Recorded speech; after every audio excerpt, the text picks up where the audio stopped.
for Yeah. that? All right.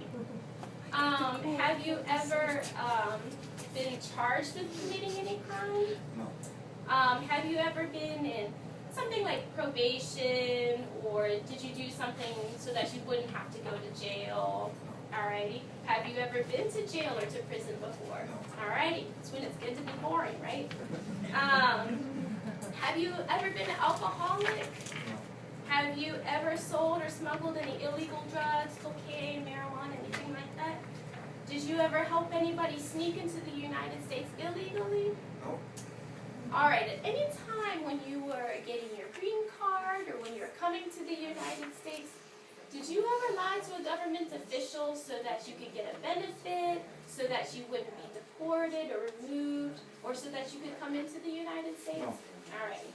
Were you ever ordered to be removed, excluded, or deported from the United States? Did No. you ever go before a judge? No. Have you ever served in the U.S. military? I'm going to say no. Okay.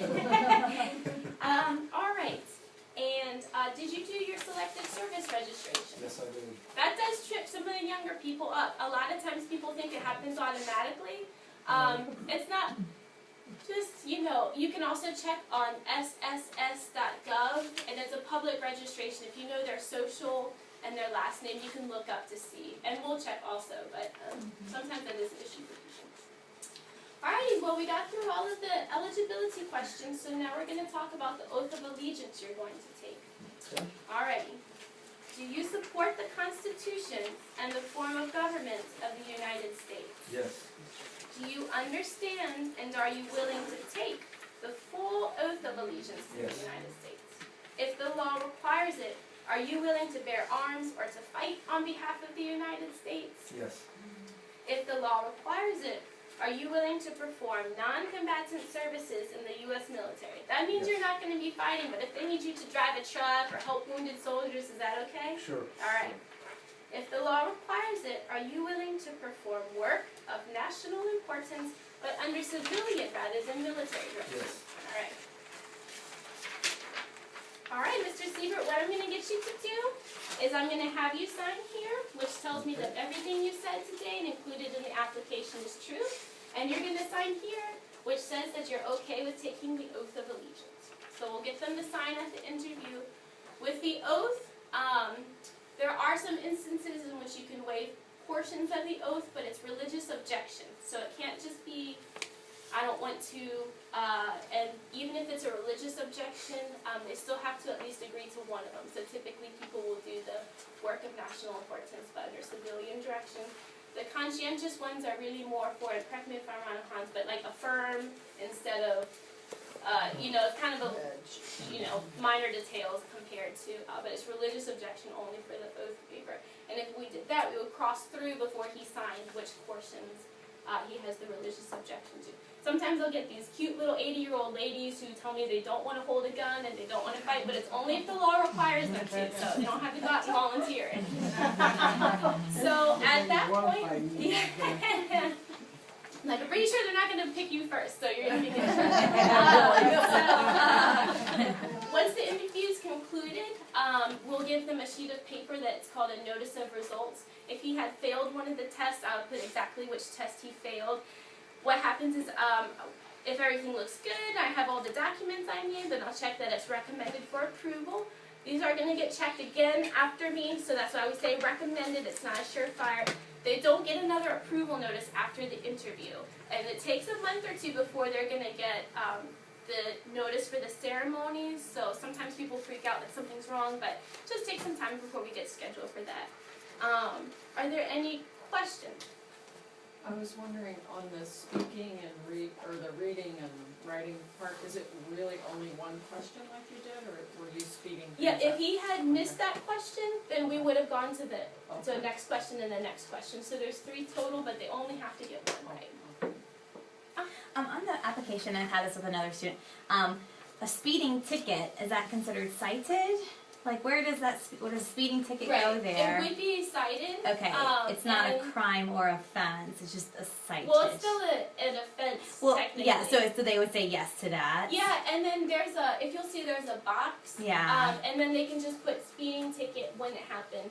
Now, Okay. usually when I see the box check, yeah, I'm like, oh, and then when I see a speeding ticket, I'm like, yay! Okay. So, yeah, so But- it's better to just, go the Yeah. distance, be fully honest, yeah. Okay. And, but yeah, it is a citation, it is technically an offense, but of course it's not, unless it was a hit and run, even sometimes hit and run, but unless it's something more serious. Okay, so that would be a yes to charged and yes with convicted. Right, and then Okay. usually, yeah, and And then then if they it's have, fines. where they paid the fine, they can throw that in, but it's not required, but at least they're telling me, and then we can just move on That from just there. sounds so bad. I know, Speeding it ticket. I have a lot of like international friends like that are here at university. Mhm. Like growing up in school, they had like kind of like a junior communist party kind of thing. Yeah, so the Communist Party, a lot of times, yeah, people had to be in it. So if somebody checks yes to that question, I'm going to find out more information about it. I'm not just going to be like, okay, can't wait to deny you. I'm going to say, when were you in the Communist Party? Were you in there because you really wanted to, or were you in there because every single child was? When did it happen? Was it more than 10 years ago, or was it yesterday that you quit right before my naturalization interview, that sort of thing. So we're not going to just leave it at that. If you answer yes to anything, we're going to kind of explore it a little bit more, mostly because we need to make the right decision. So we need to have that information in order to do that. But in and of itself, it's not a no-go. Okay. Yes, ma'am? What are the fees associated with them? It's $685 total, correct? 680. $680 total. Right. It's $595 for the form fee, and then it's $85 for the fingerprinting and photo. There is a fee waiver form that you can complete. It's the form I-912. And basically they would show either that they're receiving a means-tested benefit, that they make less than 150% of the federal poverty guidelines, or they have some sort of financial hardship. So with the means-tested and they're making less than 150, they'll submit supporting documents with that. With the financial hardship, it kind of depends, but it gives them a space to kind of explain.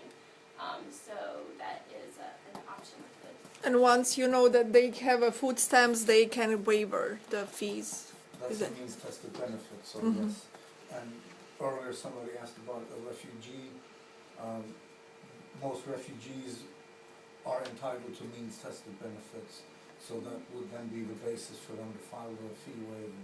And if they file the fee waiver, they file it with the M400 all together at the same time. So instead of sending a check, they're going to send that form with any supporting documentation.